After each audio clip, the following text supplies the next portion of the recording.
Good morning students.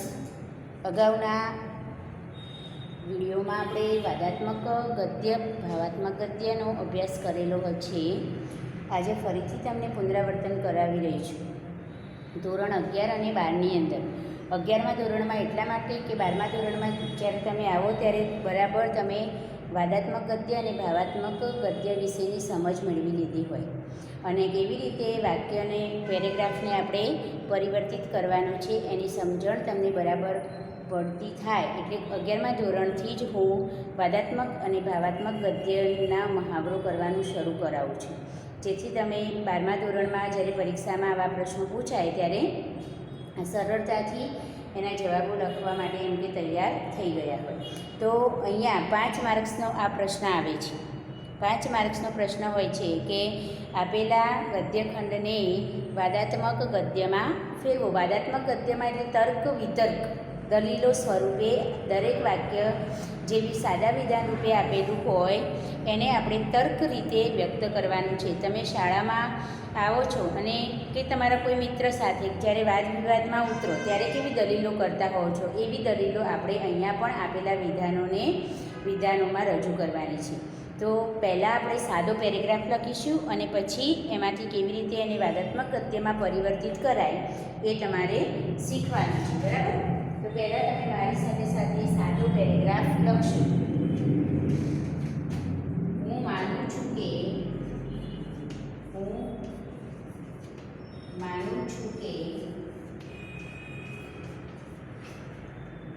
એક જે કરી શકે છે, એક જે કરી શકે છે તે બધા કરી શકે છે. બધા કરી શકે છે. એક જે કરી શકે છે તે બધા કરી શકે છે. મેં ખાનગીમાં પ્રયોગો નથી કર્યા. મેં ખાનગીમાં પ્રયોગો નથી કર્યા. મેં ખાનગીમાં પ્રયોગો નથી કર્યા. એ ખાનગી છે નહીં. એ ખાનગી છે નહીં. એ ખાનગી છે નહીં. સહુ જોઈએ તોય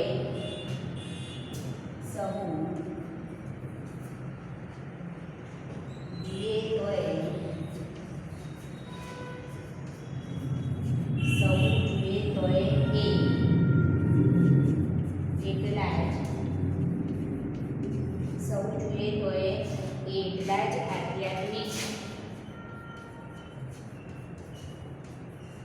સૌ જોઈએ તોય તે એટલા જ આધ્યાત્મિક રહે એમ મને લાગે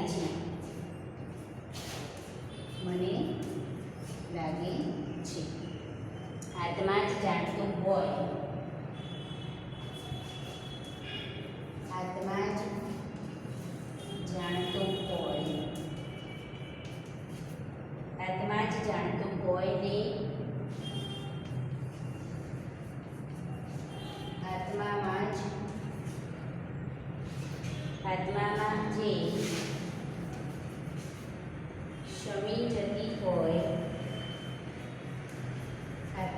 જે શમી જતી હોય, એવી કેટલીક વસ્તુઓ અવશ્ય છે.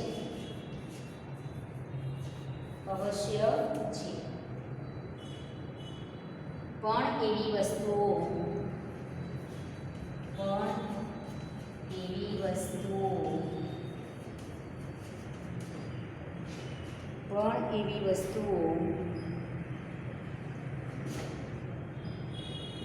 મારાથી નથી આપી શકાતી.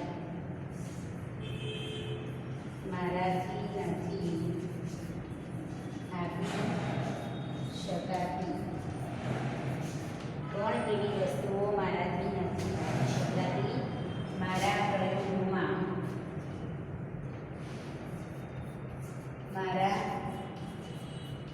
પ્રયોગોમાં મારા પ્રયોગોમાં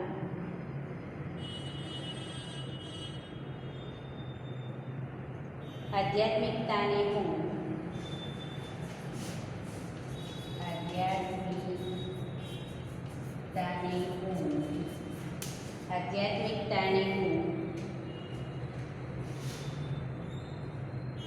નૈતિક ગણું છું.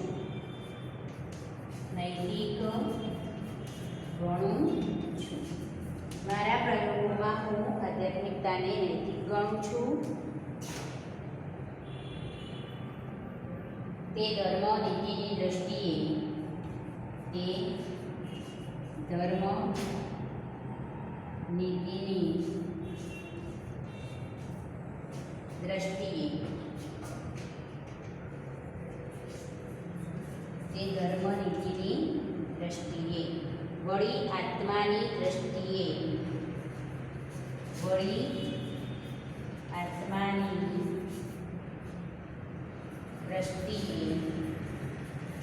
વળી આત્માની દ્રષ્ટિએ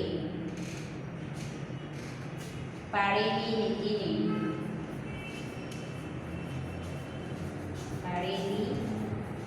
નીતિને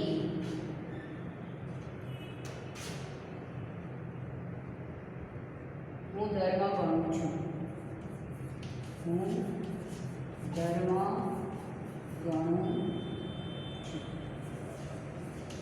અહીંયા તમને જે પેરેગ્રાફ આપ્યો છે એ સાદા વિધાનો રૂપે આપેલું છે કે હું માનું છું કે એક જે કરી શકે છે તે બધા કરી શકે છે. વિધાન સ્વીકારી લીધું છે કે એક જે કરી શકે એ બધા કરી શકે છે.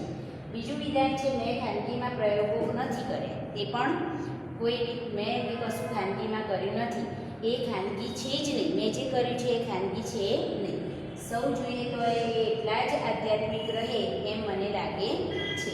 આત્મા જ જાણતો હોય ને આત્મામાં જે સમી જતી હોય એવી કેટલીક વસ્તુઓ અવશ્ય છે, પણ એવી વસ્તુઓ મારાથી નથી આપી શકાતી. મારા પ્રયોગોમાં આધ્યાત્મિકતાને હું નૈતિક ગણું છું. તે ધર્મ નીતિની દ્રષ્ટિએ વળી આત્માની દ્રષ્ટિએ પાળેલી નીતિને હું ધર્મ ગણું છું. આ પ્રમાણે તમને સાદા વિધાનો રૂપે જ્યારે પેરેગ્રાફ આપેલો હોય ત્યારે તમારે એને તર્ક રૂપે વ્યક્ત કરવાનો છે. કેવી રીતે? તો એક જે કરી શકે છે તે બીજા કેમ ન કરી શકે એ રીતે તમારે વાક્ય બનાવવાનું. પહેલું વાક્ય શું છે કે હું માનું છું કે એક જે કરી શકે છે તે બધા કરી શકે છે. તો એનો તર્ક રૂપે આપણે વિધાન બનાવવાનું છે કે જે એક કરી શકે છે તે બીજા કેમ ન કરી શકે. ત્યાં પછી શું આવે? પ્રશ્નાર્થ ચિહ્ન. બરાબર? તો આપણે એનો આન્સર લખીશું કે તમે આ પેરેગ્રાફ લખી દીધો હશે. નીચે જવાબ કરીને તમારે લખવાનું છે કે જે એક કરી શકે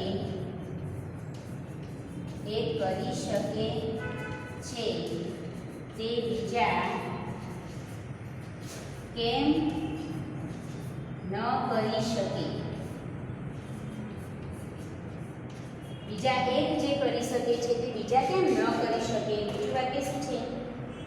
મેં ખાનગીમાં પ્રયોગો નથી કર્યા. કે એ કઈ ખાનગી છે નહીં. તો એ ક્યાં ખાનગી છે? એ ક્યાં ખાનગી છે? એ ક્યાં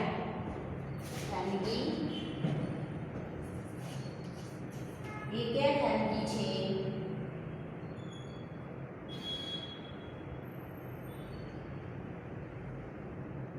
સૌ કોઈ એને જોઈ શકે છે.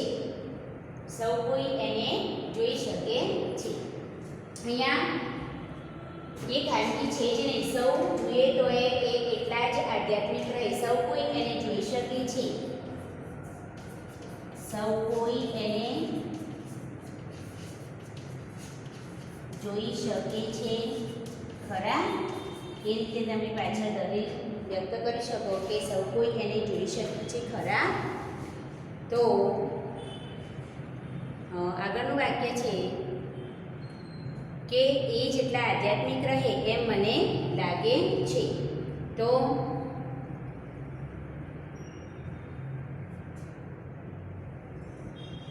કેટલીક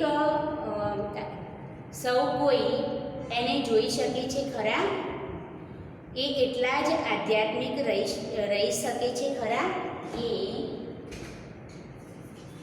એટલા જ આધ્યાત્મિક છે ખરા? આધ્યાત્મિક છે ખરા? એ એટલા જ આધ્યાત્મિક છે ખરા? મને લાગે છે કે આત્મા જ જાણતો હોય ને આત્મામાં જ જે સમી જતો હોય એવી કેટલીક વસ્તુઓ અવશ્ય છે. આત્મા જ જાણતો હોય ને આત્મામાં જ સમી જતી હોય એવી વસ્તુઓ છે ખરી? એમ આગળનું વાક્ય બનાવાય આપણે કે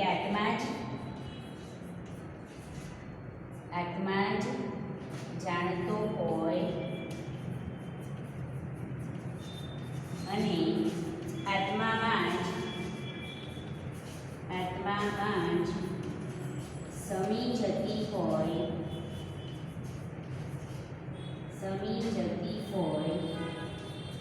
એવી વસ્તુઓ છે ખરી? વસ્તુઓ છે ખરી? આત્મા જ જાણતો હોય ને આત્મામાં જ સમી જતી હોય એવી વસ્તુઓ છે ખરી? પણ એવી વસ્તુઓ મારાથી નથી આપી શકાતી, અને જો હોય તો પણ હું એ આપી શકતો નથી. અને જો હોય તો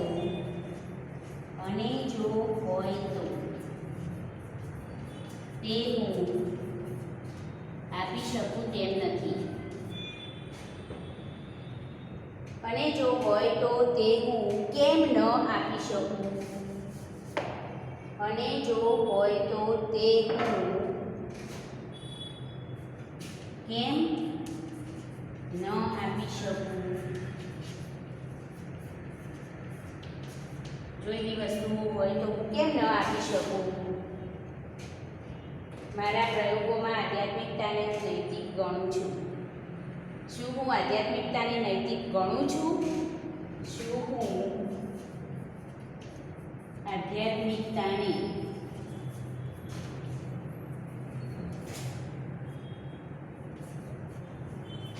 નૈતિક ગણું છું? સોરી, હું ઉપર જ લખું જેથી તમને દેખાય. શું હું આધ્યાત્મિકતાને નૈતિક ગણું છું? આપણો જવાબ આપણે ક્યાંથી શરૂ કર્યો તો અહીંયાથી, બરાબર?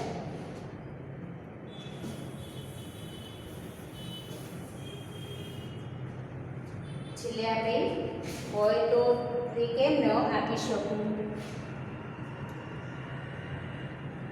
પછી શું હું આધ્યાત્મિકતાને નૈતિક નથી ગણતો? નૈતિક નથી ગણતો?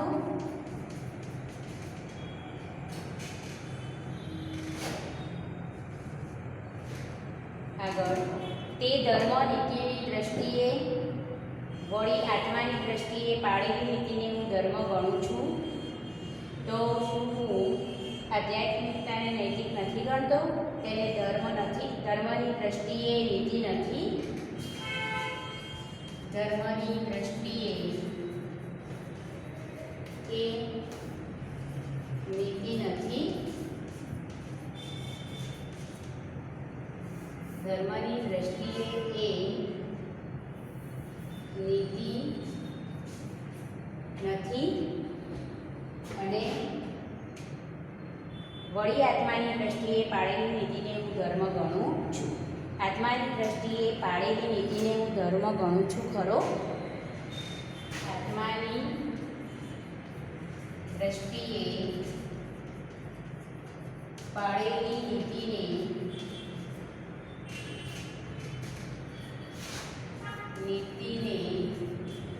હું ધર્મ ગણું છું ખરો?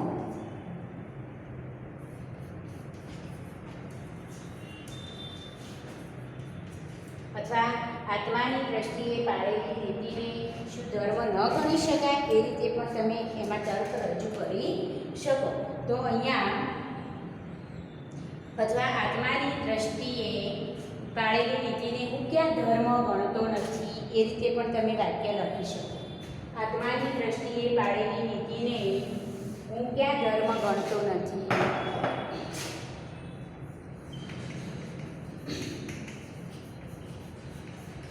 ધર્મ ગણતો નથી, આ રીતે પણ તમે વાક્ય લખી શકો. એટલે અહીંયા તમારે જેટલા બી વિધાનો આપ્યા છે એ સાદા વિધાનો છે, અને એ વિધાનોને તમે તર્ક રીતે, એટલે કે પ્રશ્ન પૂછતા હોય એ રીતે, દલીલ કરતા હોય એ રીતે તમે એ વિધાનોને રજૂ કરી શકો છો. તમે જે વિધાન નવું બનાવો છો એની અંદર પ્રશ્નનો ભાવ વ્યક્ત થતો હોવો જોઈએ. પછી તમે ક્યાં, કેવી રીતે, કેમ, નથી જાણતો, ખરો, ખરી એવા બધા શબ્દોનો પ્રયોગ કરીને પણ વિધાન બનાવી શકો છો. પણ વાક્યની અંતે પ્રશ્નાર્થ ચિહ્ન આવવું જોઈએ. ક્યાંક આશ્ચર્યનો ભાવ વ્યક્ત કરતું તમે વિધાન લખી દીધું હોય તો તમે ત્યાં ઉદ્ગાર ચિહ્ન પણ મૂકી શકો છો. પણ જ્યારે વાદાત્મક ગદ્ય લખો છો ત્યારે એક પણ વિધાન પૂર્ણ વિરામવાળું કે સાદું વિધાન આવશે નહીં, એટલું ખાસ ધ્યાન રાખવાનું. તમને જે સાદા વિધાનો આપેલા છે એ સાદા વિધાનોને તમારે તર્ક રૂપે પ્રશ્ન પૂછતા હોય, આશ્ચર્યનો ભાવ વ્યક્ત થતો હોય એવા વિધાનોમાં તમારે વ્યક્ત કરવાનું છે. તો પ્રશ્ન પૂછવા માટે તમે ગમે તે પ્રશ્ન પૂછવા માટે તમે ગમે તે કેવા, કેમ, શું નથી કરી શકતો, ખરો, ખરી એવા બધા શબ્દોનો પ્રયોગ કરીને પણ તમે વિધાન બનાવી શકો છો. તો અહીંયા આપણે જોયું કે જે એક કરી શકે છે તે બીજા કેમ ન કરી શકે, પછી એ ક્યાં ખાનગી છે, સૌ કોઈ એને જોઈ શકે છે ખરા, એ એટલા જ આધ્યાત્મિક છે ખરા. ત્યાં આપણને પાછળ શું થાય છે, પ્રશ્નાર્થ થાય છે. આત્મા જ જાણતો હોય અને આત્મામાં જ સમી જતી હોય એવી વસ્તુઓ છે ખરી, અને જો હોય તો એ હું કેમ ન આપી શકું. શું હું આધ્યાત્મિકતાને નૈતિક નથી ગણતો? ધર્મની દ્રષ્ટિએ એ શું નીતિ નથી કે આત્માની દ્રષ્ટિએ પાળેલી નીતિને હું ક્યાં ધર્મ આત્માની દ્રષ્ટિએ પાળેલી નીતિને હું ધર્મ ગણતો નથી કેમ આવશે. હું આત્માની દ્રષ્ટિએ પાળેલી નીતિને હું ક્યાં ધર્મ ગણતો નથી, હું ધર્મ ગણતો નથી એમ આવશે. હું ક્યાં નહીં આવે, વાક્ય બંધ બેસતું હોવું જોઈએ કે પાળેલી નીતિને હું ધર્મ ગણતો નથી. આપણા પોતાના માટે જ પ્રશ્ન છે કે હું એને ધર્મ ગણું છું કે નહીં. એટલે ટૂંકમાં વાદાત્મક ગદ્યની અંદર તમારે પ્રશ્નાર્થ ચિહ્નો મૂકી શકાય તેવા વિધાનો બનાવવાના છે. પ્રશ્નાર્થ ચિહ્ન મૂકી શકાય તેવા વિધાનો બનાવવાના છે, બરાબર. તેમાં પ્રશ્નસૂચકતા માટે તમે કોઈ પણ શબ્દોનો પ્રયોગ કરી શકો. શા માટે, કેમ, કેવી રીતે, શું, ખરો એવા બધા પ્રશ્નોથી, એવા બધા શબ્દો વડે તમે પ્રશ્નાર્થ ચિહ્ન મૂકી શકાય એવા તમારે વિધાનો બનાવવાના છે. એક પેરેગ્રાફ હું તમને હોમવર્ક માટે આપીશ, જે તમારે જાતે શું કરવાનું છે, આ રીતે બનાવવાનું છે. કે ધ્યાન એટલું રાખવાનું કે વિધાન જે બી તમે બનાવો છો એમાંથી પ્રશ્ન રજૂ થવો જોઈએ. જે બી સાદું વિધાન આપેલું છે એ વિધાન આપણે શું કરીએ છીએ, પ્રશ્નોના જવાબ લખીએ છીએ. અહીંયા આપણે જવાબના પ્રશ્નો લખવાના છે, એટલું યાદ રાખી દેવાનું. પ્રશ્નોના જવાબ લખવાના છે, જવાબના પ્રશ્નો લખવાના છે આપણે. હવે બીજો એક પેરેગ્રાફ તમને કરાવું છું કે કેટલાક મનુષ્યો નિત્ય યુવાન હોય છે. કેટલાક મનુષ્યો, હવે આ તમારે જાતે કરવાનું છે એટલે લખી દેજો, પછી આન્સર તમારે જાતે લખવાનું, બરાબર. મનુષ્યો નિત્ય યુવાન હોય છે. કેટલાક મનુષ્યો નિત્ય યુવાન હોય છે. દેહ વૃદ્ધિ થાય,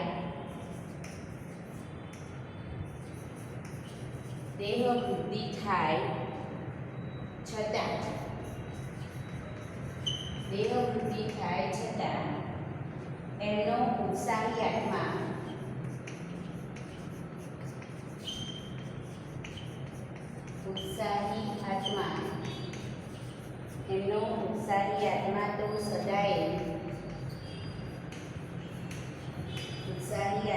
તો સદાય યૌવનથી થનગની રહ્યો હોય છે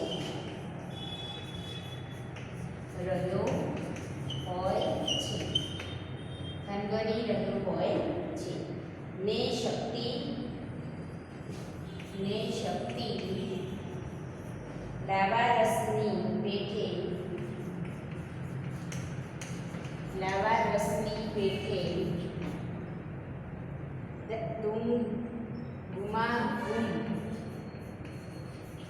ગુમાગુમ કરી રહી હોય છે.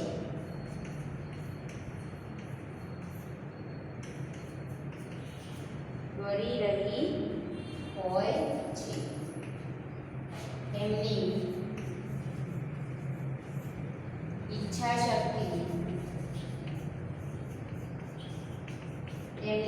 શક્તિ અદમ્ય હોય છે.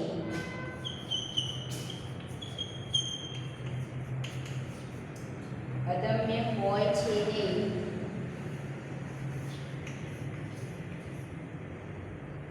આદર્શ મહાન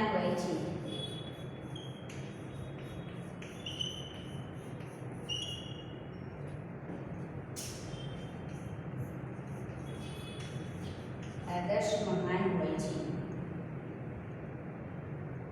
જગત જેવું છે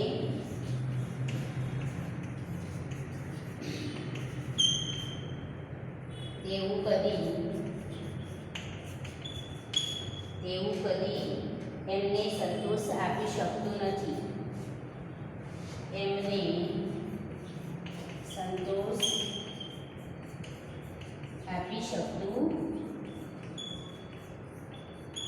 નથી. આ પેરેગ્રાફ છે તમારી નોટબુકમાં તમે લખી લો. પછી તમારે હોમવર્કમાં એ પેરેગ્રાફ લખવાનું છે. કેમ કે જાતે પ્રયત્ન કરશો વાક્ય બનાવવા માટે તો જ તમે સારી રીતે સમજી શકશો. હું જ દર વખતે લખાઈ દઈશ તો તમને એમાં ખબર પડશે નહીં. હવે હું તમને કહીશ ખરા કે આ વાક્ય વિધાનો કેવી રીતે આપણે લખવાના છે. બરાબર. અહીંયા કેટલાક મનુષ્યો નિત્ય યુવાન હોય છે. પહેલું વિધાન આપણું એવું છે. તો ત્યાં તર્ક રૂપે આપણે એવું વિધાન બનાવી શકીએ કે કેટલાક મનુષ્યો નિત્ય યુવાન નથી હોતા. જુઓ તમે અહીંયા હકાર વાક્ય છે એનું આપણે ખાલી શું કર્યું, લકાર વાક્ય બનાવ્યું કે કેટલાક મનુષ્યો નિત્ય યુવાન નથી હોતા. લકાર વાક્ય બનાવ્યું. પછી દેહવૃત્તિ થાય છતાં એમનો ઉત્સાહી આત્મા તો સદાય યૌવનથી થનગની રહ્યો છે. દેહવૃત્તિ થાય છતાં એમનો ઉત્સાહી આત્મા તો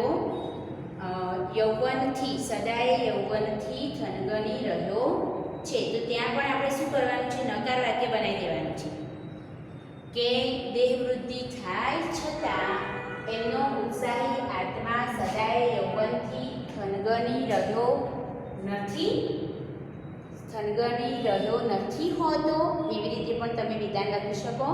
અને થનગની રહ્યો નથી ત્યાં પ્રશ્નાર્થ, એ રીતે પણ તમે વિધાન લખી શકો.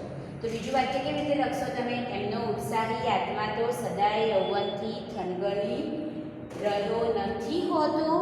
પ્રશ્નાર્થ. બરાબર. ત્યાર પછી ત્રીજું વિધાન છે ને શક્તિ લાવારસની પેઠે ગુમાગુમ કરી રહી હોય છે. તો ત્યાં પણ આપણે નકારમાં ફેરવી દેવાનું છે કે ને શક્તિ લાવારસની પેઠે ગુમાગુમ કરી રહી નથી હોતી. ને શક્તિ લાવારસની પેઠે ગુમાગુમ નથી કરતી હોતી એવું લખવાનું પણ ચાલે. અને ને શક્તિ લાવારસની પેઠે ગુમાગુમ કરી રહી નથી હોતી ત્યાં પ્રશ્ન.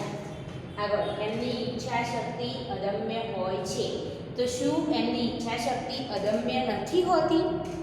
એમની ઈચ્છા શક્તિ અદમ્ય નથી હોતી ને આદર્શ મહાન હોય છે. ને આદર્શ મહાન હોય છે ખરો? ને આદર્શ મહાન હોય છે ખરો? જગત જેવું છે તેવું કદી એમને સંતોષ આપી શકતું નથી.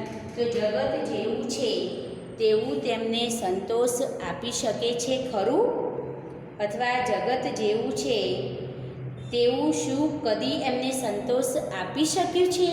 એ રીતે પણ તમે એ પેરેગ્રાફને લખી શકો છો. એટલે કે અહીંયા આપેલા જે દરેક વિધાનો છે એ દરેક વિધાનોને અહીંયા આપેલા આપણે દરેક વિધાનોને ખાલી શું કરે નકારમાં ફેરવ્યા. એટલે વાદાત્મક ગદ્ય લખતી વખતે આપેલા વિધાનો જો હકારમાં હોય તો દલીલ સ્વરૂપે કે તર્ક સ્વરૂપે લખતી વખતે તમારે એનું વિરોધી વાક્ય પ્રશ્ન એમાંથી બને એ રીતે પ્રશ્ન કરી શકાય એ રીતે એને વિરોધી વાક્ય બનાવવાનું છે. એટલે તમારું વાદાત્મક ગદ્યમાં પરિવર્તન થઈ જાય. ફરીથી તમને કહી દઉં, હું લખાયેલો નથી, તમને તમારી જાતે લખવાનું છે. કેટલાક મનુષ્યો નિત્ય યુવાન હોય છે તો કેટલાક મનુષ્યો નિત્ય યુવાન નથી હોતા? પ્રશ્ન. દેહવૃદ્ધિ થાય છતાં એમનો ઉત્સાહી આત્મા તો સદાય યૌવનથી થનગની રહ્યો હોય છે. તો દેહવૃદ્ધિ થાય છતાં એમનો ઉત્સાહી આત્મા તો સદાય યૌવનથી થનગની રહ્યો નથી હોતો. બરાબર. પછી ને શક્તિ લાવારસની પેઠે ગુમાગુમ કરી રહી હોય છે. તો શક્તિ લાવારસની પેઠે ગુમાગુમ નથી કરતી હોતી, નથી કરી રહી હોતી. એ રીતે પણ તમે લખી શકો. એમની ઈચ્છા શક્તિ અદમ્ય હોય છે અને આદર્શ મહાન હોય છે. તો એમની ઈચ્છા શક્તિ અદમ્ય હોય છે ખરી ને આદર્શ મહાન હોય છે ખરા? અથવા એની ઈચ્છા શક્તિ અને આદર્શ મહાન હોય છે ખરા? અથવા એની ઈચ્છા શક્તિ અને આદર્શ મહાન નથી હોતા? આમ 2-3 રીતે તમે એની વાક્ય બનાવી શકો. બરાબર. પણ એમાંથી દલીલ વ્યક્ત થતી હોય એવો ભાવ એમાં દેખાવો જોઈએ. તો એની ઈચ્છા શક્તિ અને આદર્શ મહાન નથી હોતા? એની ઈચ્છા શક્તિ અને એના આદર્શ મહાન હોય છે ખરા?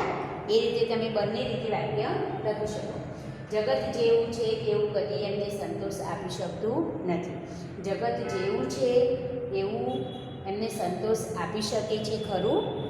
જગત જેવું છે એવું કદી સંતોષ આપી શક્યું નથી. જગત જેવું છે તેવું એને સંતોષ આપી શકશે? એ રીતે તમે છેલ્લું વાક્ય પણ બનાવી શકો. તો આ રીતે તમારે આપેલા ગદ્યખંડને વાદાત્મક ગદ્યમાં